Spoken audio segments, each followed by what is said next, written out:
ஓம் சரவணபவ. தைப்பூச திருநாள் நல்வாழ்த்துக்கள். முருகன் அடியார்கள் அனைவருக்கும், சேனலில் இணைந்திருக்கக்கூடிய அனைவருக்காகவும் முருகப்பெருமானை இந்நாளில் பிரார்த்தித்துக் கொள்கின்றேன்.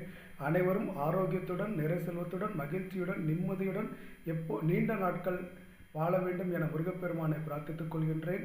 முருகப்பெருமான் சில நேரங்களில் எதையாவது நமக்கு கொடுப்பதற்கு தாமதமானால் ஏற்றுக்கொள்ளுங்கள். அதற்கு ஏதாவது காரணம் இருக்கும். நம்முடைய வாழ்க்கையில் பல மாயைகளை நம்முடைய அனுபவத்தின் வழியாக தான் நமக்கு முருகப்பெருமான் உணர்த்துவார். அதனை நீங்கள் உணரக்கூடிய நேரத்தில் உங்களால் உணர முடியும். அதுவரை நீங்கள் பொறுத்திருங்கள். செம்மான் மகளை திருடும் திருடன் பெம்மான் முருகன் பிறவான் இரவான் சும்மா இரு சொல்லலுமே அம்மா பொருள் ஒன்றும் அருந்திலனே அப்படின்னு அருணகிரிநாதர் சொல்கிறாரு. சில நேரங்களில் சும்மா இரு அப்படிங்கிறதே ஒரு மந்திர உபதேசம் தான். நம்ம எந்த நேரத்தில் எதையும் செய்யாமல் சும்மா இருக்கணும், அமைதியாக இருக்கணும், பொறுமையாக இருக்கணுங்கிறதே ஒரு மந்திர உபதேசம் தான். இந்த நாளில் முடிந்த அளவுக்கு மௌன விரதம் இருந்து